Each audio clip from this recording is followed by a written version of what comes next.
Seguimos aquí en su espacio Voz Cambio. Vamos a ver si don José Ismael Román puede hacer la conexión con nosotros. Lo propio don Roberto Payano, ambos expertos en política internacional, solidarios, militantes de la causa más sobresaliente de la humanidad. Y siempre es interesante conversar con estos analistas que nos permiten una mirada más profunda de lo que está aconteciendo en el mundo. Voz para el Cambio puede darse ese lujo de tener este tipo de analistas así de manera solidaria. Así es que es interesante ver lo que está pasando hoy en Perú, porque no hemos vuelto a ver las movilizaciones grandes en Perú, aunque para el día de hoy, 4 de enero, está convocado el pueblo peruano a movilizarse contra el golpe y por el retorno de Pedro Castillo a la presidencia de la República. Así que es interesante ver esta cosa. Además está el tema de Cuba, 64 años en resistencia. Se conmemoró ahora el día 1 de enero un aniversario más del triunfo de la revolución o de la llegada de Fidel y el Che a La Habana. Y hoy, a propósito de eso, hay un acostumbrado encuentro en Jaina de solidaridad con Cuba, que desde hace 18 años, cada 4 de enero, se realiza ese encuentro en solidaridad con la revolución cubana y el pueblo cubano. Yo pretendo estar presente esta tarde ahí en Jaina en esa actividad. Bueno, ya creo que tengo a don José Ismael Román. Hay muchos temas para hablar. Me quedo a espera de don Roberto Payano, a ver si logra hacer la conexión. Ojalá que sí. Hay muchos temas, don José Ismael, saludos. Un placer saludar a todos y a todas, ¿no? Para nosotros es grande esta oportunidad para intercambiar sobre estos temas que ya anunciabas. Qué bueno verte ahí al aire libre con ese cielo azul y un refajo Sí, blanco, como si fuera un gran oleaje de nuestro mar Caribe. Una vista hermosa, qué bueno. Ahí se respira aire puro porque está afuera, no el que estoy respirando yo aquí en 4 paredes. José Mael, echemos una vista al mundo, cómo es que anda la cosa. Mira, el tema de Perú es un tema interesante. Hoy está convocada una movilización desde, creo que Arequipa le llaman a esta comunidad. A ver si lo encuentro porque lo tenía por acá hace un rato. Pero bueno, adelante, José Mael. nada, yo me gustaría no, para llegar ahí, pues ver lo que son unos conceptos importantes para que la gente un poco desde el punto de vista didáctico pues, pudiera entender por qué se está moviendo el mundo de esta forma y Latinoamérica y el Caribe de esta forma, como expresión. Lo primero es que nosotros debemos entender qué es lo que es el orden geopolítico mundial en la historia de la humanidad. Eso ha sucedido en diferentes momentos, dominado siempre por una potencia que establece las reglas.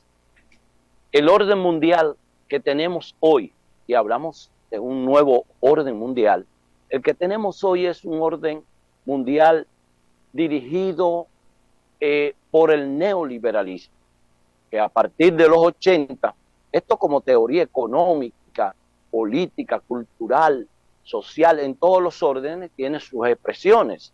Y todos nuestros pueblos, a partir de los 80, cuando comenzó a establecerse esta modalidad que intentó el capitalismo buscar un aire fresco para no ir en picada como está.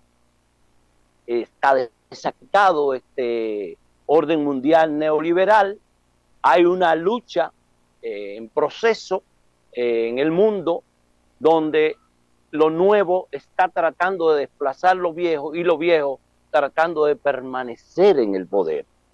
Eso le da una caracterización de enfrentamiento, de lucha, de problemas, y Latinoamérica no escapa a eso. Si los problemas que están sucediendo, que ya tú mencionabas, el caso de Ucrania, Europa, todo eso tiene una expresión y es conocido por todos nosotros que este orden mundial que respiramos, que vivimos, esta imposición es dominada por Estados Unidos con sus aliados europeos, Occidente, como se le dice.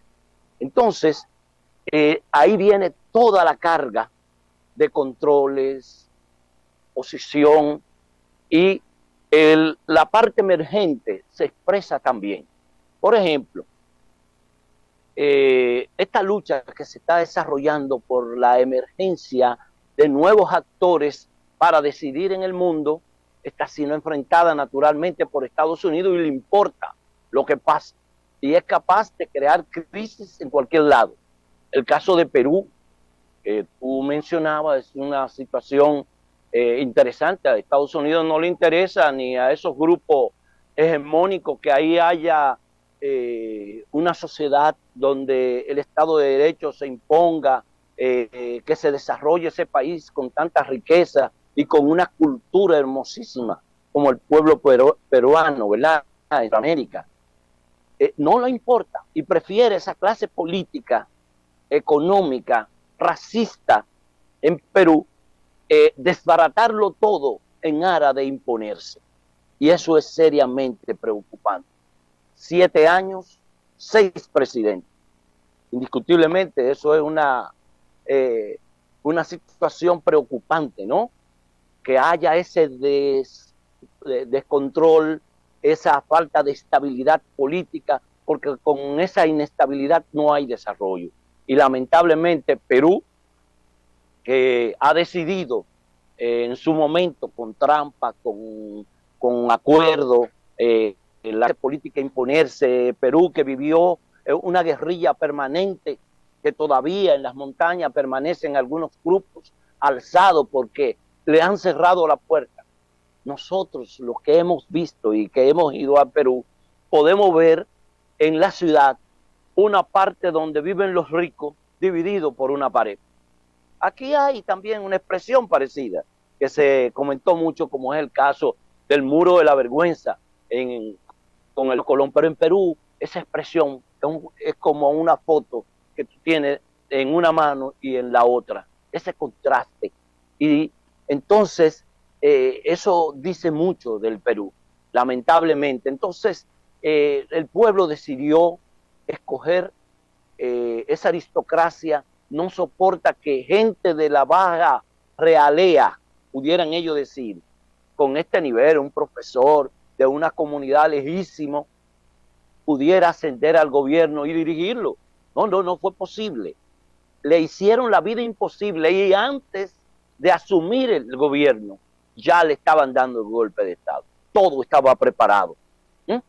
Fue un proceso que llevaron, porque ahí la derecha que encabeza el sector de Fujimori tiene tanta incidencia que es capaz de cualquier cosa porque han sido desplazados. El pueblo no ha votado por ellos y entonces prefieren crear este nivel de inestabilidad en Perú. Lamentablemente, Pedro Castillo, dando salto a ver como un malabarista para ver cómo lograba defender su gobierno, cometió serios errores además. Si los sectores que lo apoyaron a él, tuvo que dejarlo de lado para apoyarse en otros que están en ese Congreso. Por eso, quien lo sustituye, que era una persona próxima relativamente, ha hecho todo lo contrario y le han caído encima a Pedro Castillo, preso, está detenido. Entonces, el pueblo peruano, pues está en la calle. Le han tirado la policía, las Fuerzas Armadas, cantidad de gente muerta. Oye, y la prensa y los derechos humanos en el mundo no dice nada con lo que está pasando en Perú. Si hubiera sido en otro lado, es un escándalo mundial esa violación de los derechos humanos. Esos derechos, movilizaciones pacíficas que se desarrollan en Perú, son agredidas por los cuerpos armados, policiales, para mantener el status quo. La población está en las calles y en el día de hoy, desde una comunidad remota, comienza a avanzar todo proceso de movilización, de insurgencia, como ellos llaman, para tratar de, uno, que el Congreso sea sustituido, que sea abolido. 2, que se convoque a elecciones, porque eso es lo que están diciendo. Están hablando de unas elecciones, pero ¿para cuándo? Para estabilizarse, para tomar tiempo. Entonces, sobre esa base no se puede. Lamentablemente, es triste la situación del Perú, pero como te hablaba del nuevo orden mundial, el imperio no se duerme. Y América Latina, que ha ido cambiando, indiscutiblemente, América Latina y el Caribe, que ha ido cambiando, asumiendo roles importantes de gobiernos con una visión diferente, con matices diferentes en la izquierda, han enfrentado esta situación que le impone. Porque no es solo el caso del Perú, y ahí está Bolivia, le han dado paz a Bolivia. No, a Bolivia ahí tienen el caso, hicieron preso al gobernador de Santa Cruz, Fernando Camacho, un hombre que ha sido no solo un agitador, sino un subvertor del orden. Fue responsable del golpe de Estado a Evo Morales y ha seguido subvirtiendo esa zona del Alto ahí en Santa Cruz. Pero son fuerzas apoyadas por grupos internacionales, hablo de este nuevo orden, de este viejo orden, así que hay que decirle, para tratar de controlar todo lo que es la riqueza de Bolivia. Recuérdate, recientemente el jefe del Comando Sur estuvo en Bolivia, Argentina, diciendo que el litio, que ellos son la gran fuente de este elemento energético, eso era parte de los intereses de Estados Unidos. Con eso comenzaron a marcarlo, y esa es parte de la tristeza que debe vivir nuestro continente, lamentablemente, ante los deseos. Tener riqueza es un dolor. Es como decía Rubén Suro, el petróleo de mi patria es preferible que no salga. Y eso pasa con estos países latinoamericanos en el orden mundial que domina Estados Unidos. Sería importante ver cómo... Sí. Manuel Cuevas comenta el tema del Perú y dice: el Perú es una enseñanza de que la clase dominante y la gran prensa son cabeza de un Missouri Pavarotti, dictadura y fascismo puro. Gracias, Manuel Cuevas, por su comentario. Una cuestión que me llama mucho la atención, José Ismael: la policía, el ejército o la guardia de cualquier estado está ahí mientras perdura un gobierno, pero al final llega y se agita un momento de crisis y la fuerza dominante a nivel mundial se impone sobre esa policía. Mira, ¿dónde estaba el ejército rojo de la Unión Soviética cuando el golpe a Gorbachov? ¿Dónde estaba el ejército rojo cuando Boris Yeltsin, el borracho, hace todas aquellas travesuras? ¿Dónde estaba el ejército de la República Democrática Alemana cuando Erich Honecker renuncia o lo hacen renunciar? Cuando Egon Krenz renuncia o lo hacen renunciar, cuando Gregor Gysi, que es el proceso rápido, intenso, de octubre de 1989 a marzo de 1990, y cómo se desploma la República Democrática Alemana. ¿Y dónde estaba aquel ejército formado por cuadros marxistas-leninistas del PSUA, del Partido Socialista Unificado de Alemania? Simplemente se desliza. ¿Dónde estaba el ejército en Brasil de Lula cuando el golpe a Dilma? Pedro Castillo asume, le dan el golpe y el ejército reprime a los seguidores del presidente constitucional que debe seguir ahí. Es decir, y tú te buscas todos los golpes de Estado y cuál ha sido el comportamiento de los ejércitos, de la guardia, de la policía: reprimir a su pueblo. Entonces, coño, por lo insólito. Por eso fue la queja permanente de Frei Beto frente a Lula, que había que educar al pueblo en revolución, que más que dar fundita y asistencia social, era formar cuadros que fueran el sustento del proceso, pero no solo cuadros en la sociedad civil, el cuadro en el ejército, con liderazgo, con claridad. Ahí en Venezuela hay unos cuadros militares con una clarividencia o con una convicción política, mientras dure, digamos que el gobierno o la corriente chavista, pero si a Maduro se le aprieta la cosa, ese propio ejército que está ahí, mira, se lava la mano y sigue arriba.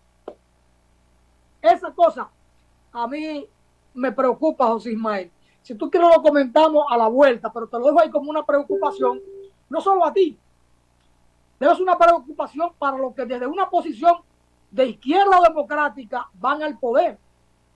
Tú dices una izquierda diversa, es tan diversa que no es izquierda, porque el que está en Chile, el Boris, tú no sabes si es socialdemócrata, si es izquierda o si no es nada. No tiene definición política ese muchacho. Subió como la espuma del chocolate en un momento determinado de una oleada de agitación popular, como pudo surgir aquí desde Marcha Verde, cualquier cosa, cualquier improvisado que echó 4 discursos, tenía cara de bonito y el pelo largo, y pudo surgir aquí, iba a decir una vaina, pero no es una vaina, pudo surgir una figura que en el corto tiempo en el poder se desvanece. La política es para políticos, es para cuadros formados. Chávez tenía formación política. Pero bueno, te dejo el cuadro como una inquietud. Es tiempo de ir a una pausa, Natanael. Retornamos con José Ismael Román.